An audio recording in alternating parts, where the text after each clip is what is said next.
Have you ever caught yourself obsessing over someone who's clearly bad for you? An intense, powerful feeling, almost like a drug. Like everyone sees the red flags, but somehow you are hooked. Well, here's a twist. It's not just you making a random bad call. Your brain is actually wired in ways that make those red flags look strangely tasty. And chemically, it's even crazier than you think. There are three psychological drivers behind why your brain is drawn to these people. First is the spark trap. This is the moment you mistake emotional chaos for real connection.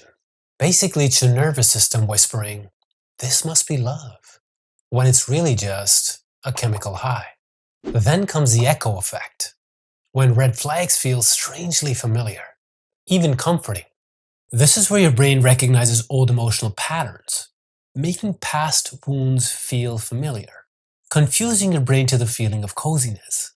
Because nothing says cozy like someone who ruins your peace in the exact same flavor you grew up with. Third, there's a fixation fantasy. The belief that love can heal the damage, fueled by unresolved wounds and the chase for potential over reality. Now, when you feel that instant spark with someone who's clearly bad for you, somewhere you know it's a bad idea, but your brain's already trapped. Is it their vibe?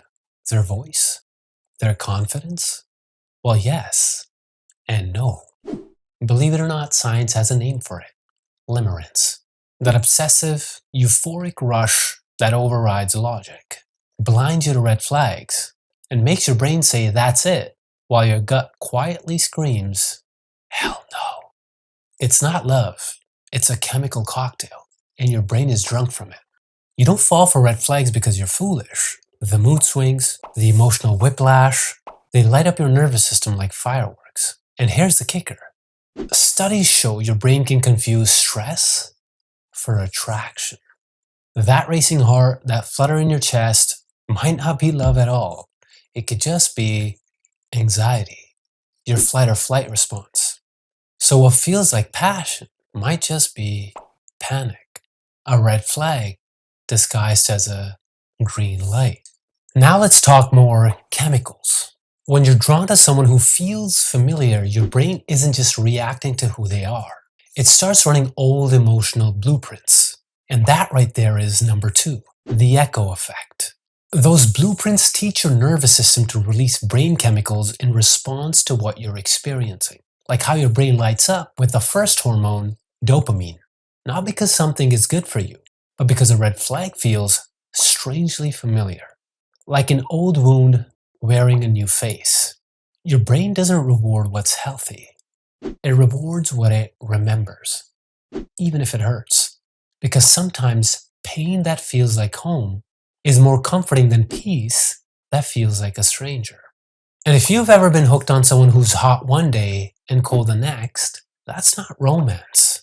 That's intermittent reinforcement. It's the same psychological trap that keeps people stuck in casinos.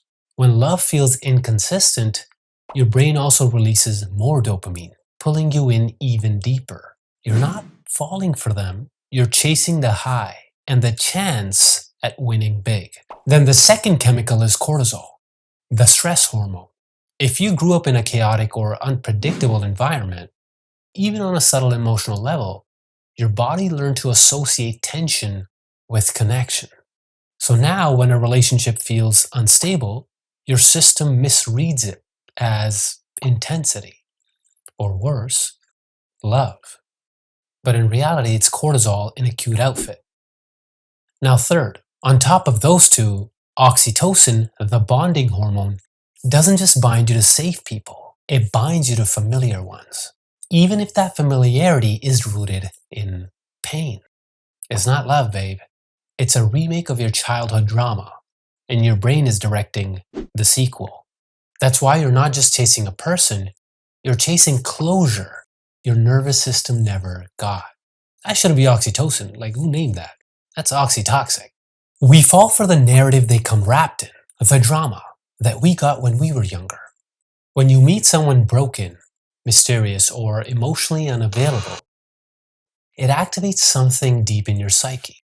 The if I can fix them, I'll finally be enough loop, which is number 3, the fixation fantasy. It's a subconscious project fueled by unresolved wounds. The familiarity leads you to see if this time around you'll be able to make a different outcome. You see one walking red flag and suddenly you think you're Bob the Builder, like, I got this. Girl, no you don't.